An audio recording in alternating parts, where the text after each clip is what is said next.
Good morning, everyone, and welcome to another session of the Building Science Breakroom. I'm Enrico Bonilauri, the co-founder and CEO of Emu Passive. Today we have a couple of cool topics to talk about. We'll be talking about SIP panel construction, as well as retrofit of existing buildings from the 1920s, so 100-year-old building to be retrofitted. As always, we're going to start with the slide deck, and then you are fully able to put your questions in the chat, and we're going to cover them as we go through. Please remember that there's a few minutes of delay, so it's going to take me a few minutes to answer your questions once you post them. That being said, I'm going to start going through this. The purpose of the Building Science Breakroom is we want to connect with you all, and we want to answer the questions that you have in terms of building science, vapor and moisture management, passive house and high performance construction, and bring your live, real life projects to a live session so we can talk about that and we can learn. The questions that we post, we're gonna post them, we are gonna answer them live, and the ones that we don't have an answer to, we also respond to those later in our blog. So go to emupassive.com and check out the the Building Science Breakroom blog. Emu was founded about 10 years ago. Well, it was founded about 15 years ago by myself and Mariana Pickering. We moved to the States about 10 years ago. We are the main provider of passive house hands-on training in the United States. And we are kind of all over the place. We are in Denver. We have folks in New York City and New Jersey. We have people in Montana. We have people in Wyoming. And we take our training nationwide. So to start off, please put in the chat where you are located. And if you have any questions that you would like to have answered today, because I would love to learn about what projects you're working on, what climate zones you're typically working with, and your projects. So put those in the chat when you have a moment so we can review them and look at those. Now, we collect questions from people in our network, and we try to bring real life construction projects to the table here so that we can discuss best practices, climate specific applications, as well as any red flags or anything that you want to keep in mind before you get yourself in trouble. Eric sent us a few questions about SIP construction, and we're going to answer those first today. He wrote, we are proposing a 60-plus SIP home affordable housing project in St. Louis, Missouri, with sub-1 ACH result. Need suggestions for simplified ERV dehumidification and HVAC solution. Suggestions on low pitch flat roof with over the roof assembly, best membrane for SIP roof and over the roof, best fluid applied membrane for SIP construction. So Eric goes straight into the details. We're going to talk about that in a second. First and foremost, I want to start thinking about what climate zone we're dealing with. We're talking about St. Louis, Missouri, pretty humid, but still predominantly heating dominated. So you may think of that as a hot climate, but it's really like a mixed climate. And in mixed climates, a lot of the cold climate considerations apply, and also the hot and humid ones. So it's kind of a mixed climate to begin with, and it is something that we need to face. Basically, you have to design for both seasons, and there's not one that is prevailing over the other. So my recommendation for Eric is, in the first place, define performance goals just beyond the ACH target. The air changes per hour target, for those of you who are not familiar, is the target of how much to air seal a building. And it is an easy metric to refer to. Building code requires a maximum allowed air leakage of 3 ACH for most climate zones. Passive house has 0.6 for the International Passive House Institute standard, so about 5 times more airtight than regular building code. Fuse has an average about 1.1 ACH50 for single-family homes.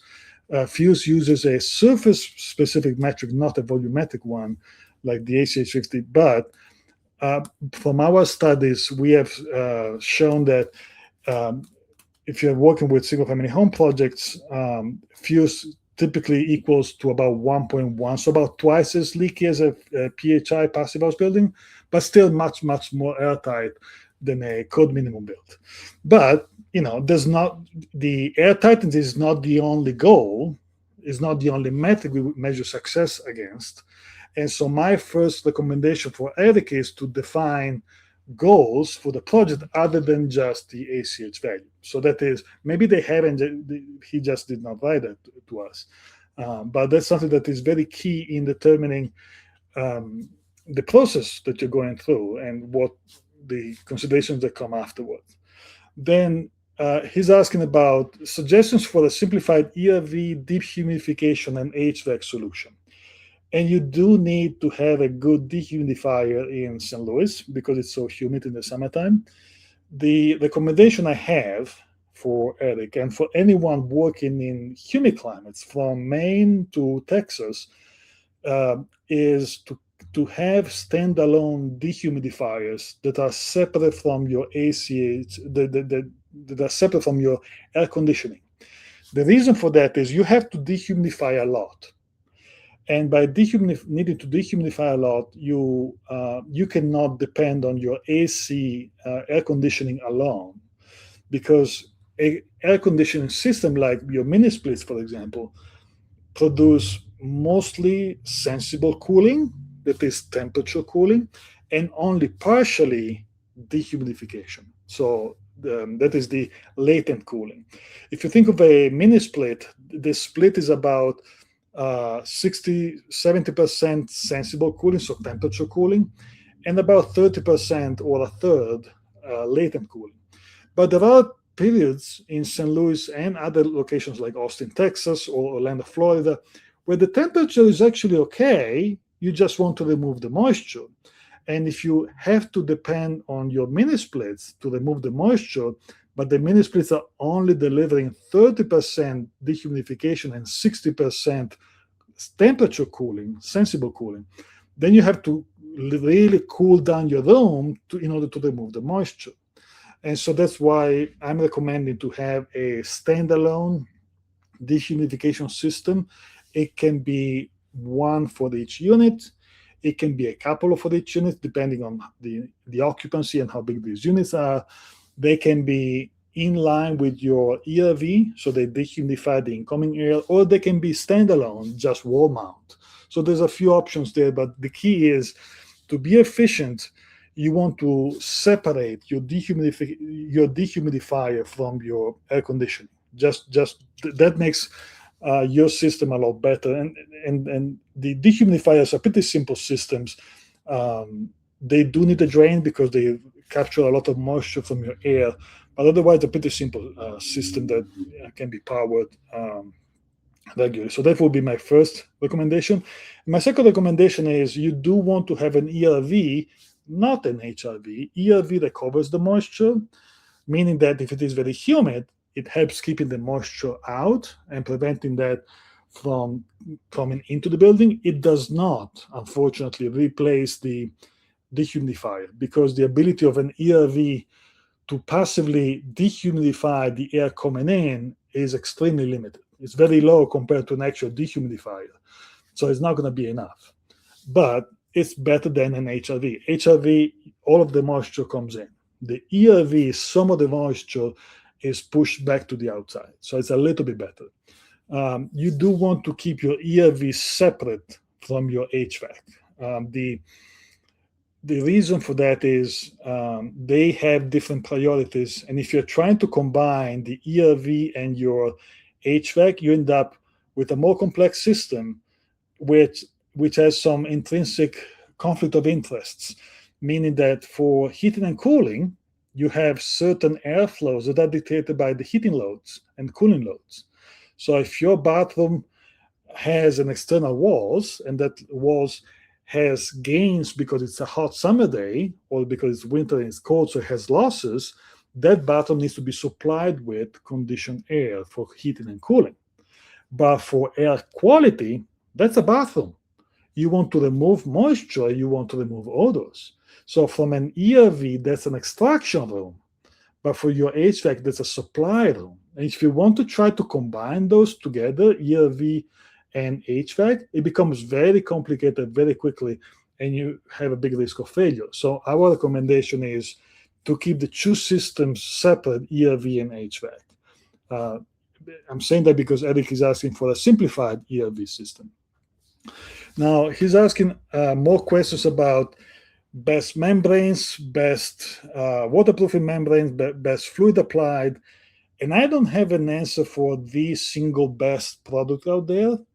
I can tell you that in St. Louis, Missouri, you want to have an air barrier on the warm side of the assembly, which is the interior. So your WLB on your SIPs is not going to be suitable to be your air barrier because it's still predominantly heating dominated, and so you want to keep your air warm in wintertime and prevent any exfiltration that may cause moisture damage. So that is one thing I can tell you. My recommendation here is to really define what your goals are, and then get a bunch of samples and test to see what works best for your crew. We talked about that. Test. Like get some samples and see what's working with, because SIPs also they consist of panels that are sandwich of OSB panels with insulation in between, and your OSB can be wax treated, and so that's something that you want to have recommendation from the OSB manufacturer and look at specific manufacturers for those membranes and see if they're suitable for those applications. And the membrane manufacturer will tell you if their product is suitable to be applied over OSB specifically, which is very different in terms of adhesion than plywood. That is very important. Now, before we go to the next question, I'm going to look at the chat real quick to see if you have any questions that you posted, as well as I'm going to put some links so that you can follow up on.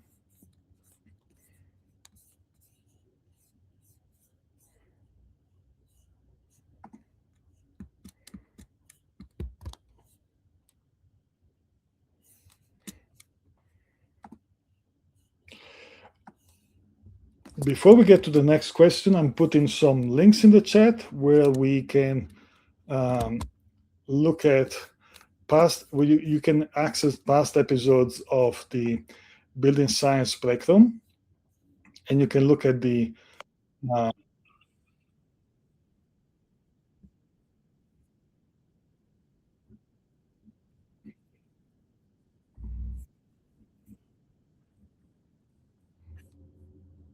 perfect. You can see the link with the past episodes of the Building Science Breakroom from YouTube as well as from our blog. Now I'm going to pull up the second question that we have today, and that's a pretty cool one because it's about retrofitting a 1927 double-wide house. Eli reached out to us from Denver, Colorado, and their question is, I would love your recommendation on an assembly to insulate a 1927 double-wide brick home from interior only.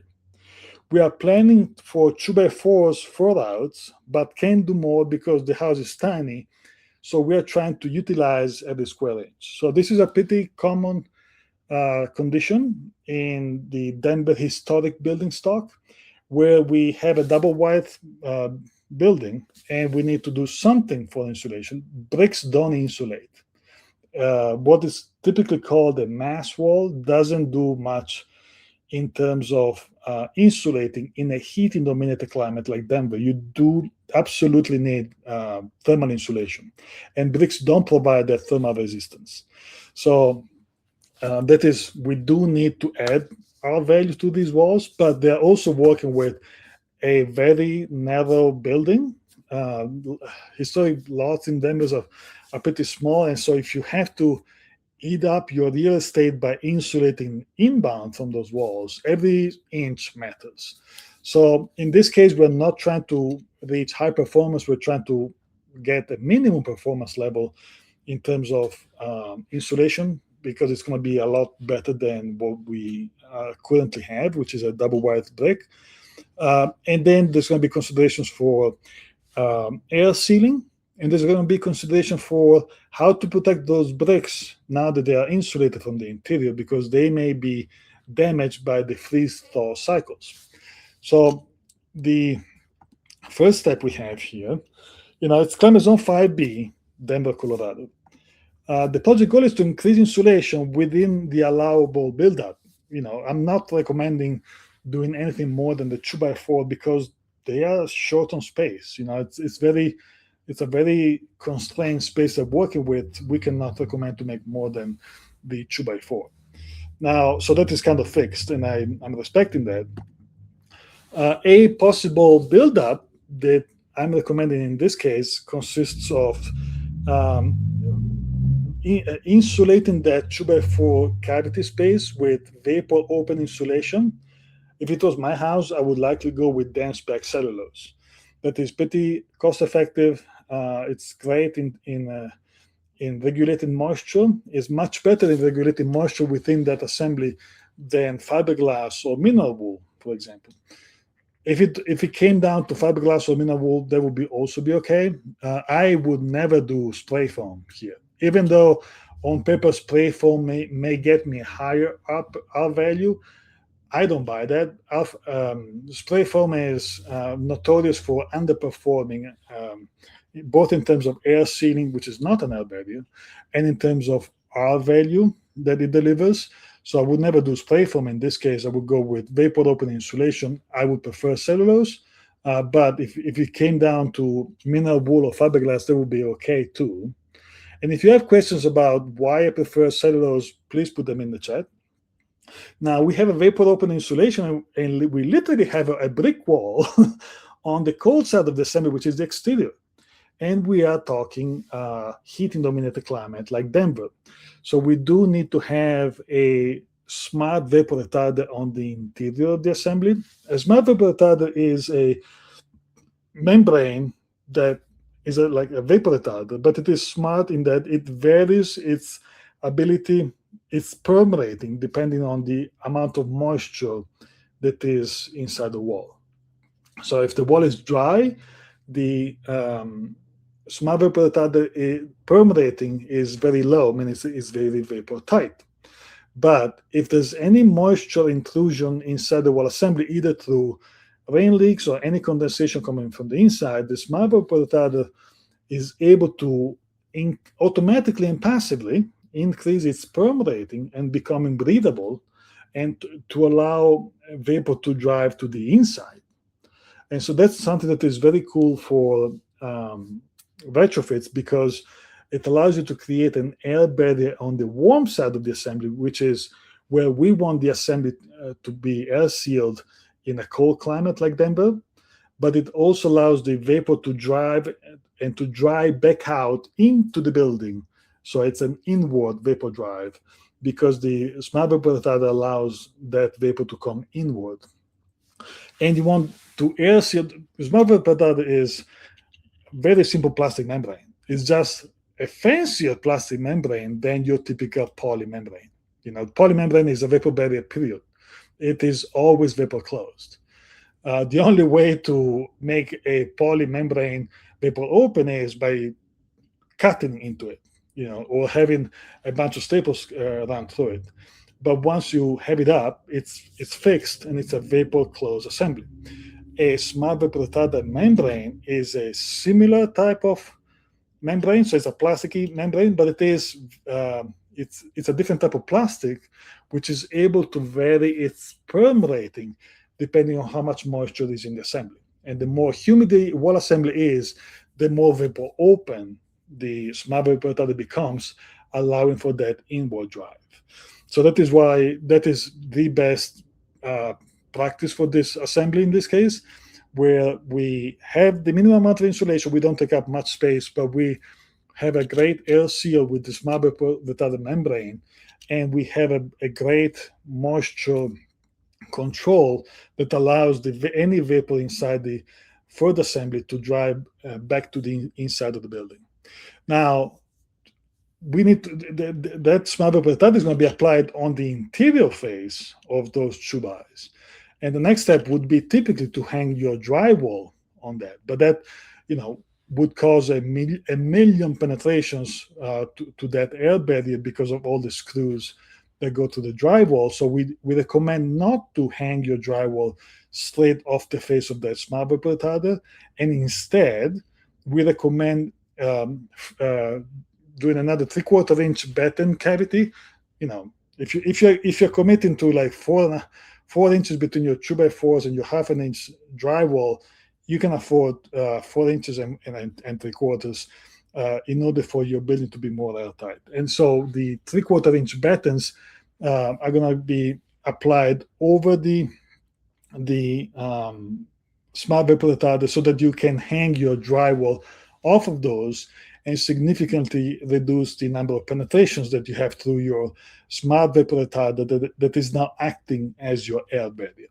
So that is something that is our recommendation for this type of assembly. If you have other recommendations, please put them in the chat. If you have more questions about the products that I mentioned, please put them in the chat. And if you have questions about why I don't recommend closed cell spray foam for this application, also put that in the chat. I would love to learn more about that. Now, before we move forward, I'm going to take a pause and check the chat if you have any comments.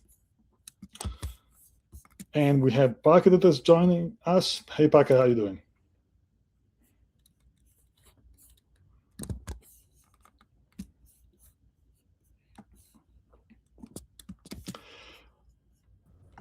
Can you hear me? Yes. Doing good. This is very interesting.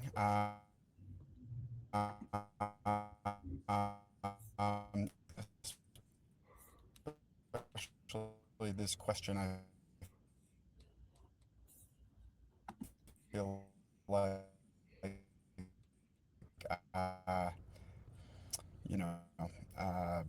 as they say. Hey, Parker, your connection may not be great. So if you want to put your questions in the chat, please do so. But your audio was breaking up. I'm going to add some more links to the chat before we go to the next step. I am putting a link for the webinars, the Building Science and Passive House webinars that we host regularly. Most sustainable because they're coming from. And I'm going to add a little bit more information. We have a panel discussion on August 20th with Passive House builders from Colorado. So those are some builders that I worked with in the past on actual projects. So if you're interested to learn more about some real-life practical building science and product selection and dealing with trades and architects and clients, join us on August 20th on the panel discussion.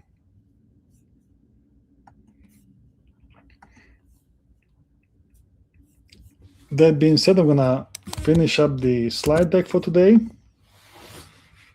I mentioned that in the case of Eli's assembly, we had to do something about the bricks because now we have insulated the wall from the interior, and the bricks that used to be baked by the heat losses, they are now somewhat colder. Now, we don't have a ton of insulation in this case. This is something that would definitely be more of a passive house retrofit situation to be considered, but the more you insulate on the interior, the colder those bricks are going to be. And the bricks are exposed to rain and moisture from the outside. So if those bricks soak up enough moisture, and then they don't have enough heat to let that moisture evaporate, they're exposed to the freeze-thaw damage, the freeze-thaw cycle damage, where you have water that is inside the pore and the cavities of the bricks, and then overnight the water freezes, the ice has a greater volume than liquid water, and that leads to permanent damage of those bricks. So that's something that in doing this operation, you have to also address and protect the bricks from water intrusion. If you have if you are painting over those bricks, you want to have a type of paint that is tied to liquid water, but it is vapor open. Prosoco has some great products like that, or sometimes you just have a great overhang, so your bricks don't really get that wet. So it's something that is very project specific and climate specific, but you're effectively committing your bricks to be much colder in the future. So you want to prevent the freeze-thaw cycle that they are now potentially exposed to. If you have more questions about that, please put them in the chat so we can talk more about this. Now, these were the two questions that we had for this month Building Science Breakroom. I'm going to put a link to the page that we have for the Building Science Breakroom on our website so that you can post your questions in the future if you want to. And all are welcome. Don't be ashamed if you are wondering about any building science product or details. There's no shame, and just send us a message. You can send us photos. You can send us product specs. You can send us your PHPP if you want to, and we would be delighted to take a look. And these presentations are recorded, so we're going to publish this on our YouTube channel after the fact, as well as we typically write a blog article about each session, so we have a little bit greater depth, and we can put links in that blog article for resources and things that we are referencing, so you can look at that as well on our blog. So what's next? If you're interested in online training, we have that option. We have in-person and hybrid boot camps, and we have a lot of webinars that are free for continuing education. So I posted a chat on that already. You have the QR code here if you want to explore more. We try to make our building science training more specific to each location where we go to. And our training is geared to bring architects and builders together so that they can learn not only just the most advanced building science, but they can also get to network with each other. And oftentimes they end up working together on projects, whether those are high-performance projects or they're seeking actual PHI or FEW certification. That is really, they end up working together for many times, most of the times. And we have in-person and flexible formats. We're going to be in Denver. Well, we have one boot camp in Denver starting next week, but that's sold out. We're going to be back in Denver in November. We're going to be in Los Angeles at the end of September, so in a couple of months. Bay Area in October, and then we're going to be back on the East Coast, Brooklyn, Boston, Philly, in the spring of 27. If you have more questions about training, please put them in the chat. We can answer those. We'll be delighted to do so. So thank you for your time today. Americo Bonilauri, we will be posting the recording from today on our YouTube channel, and we're going to have an article about those two questions that we had, so we can provide a little bit more depth to our answers. If you have more questions, please reach out. We have a page on the website that you have a link in the chat where you can submit your building science questions. If you're wondering about specific construction details or specific products, or in general, how to approach a hot, humid climate versus a cold and humid or cold and dry. There's a lot of options there that we may be wondering. And lastly, I'm putting a link in the chat for the training that I mentioned. So you can also check that out to see if you're interested in some hands-on training.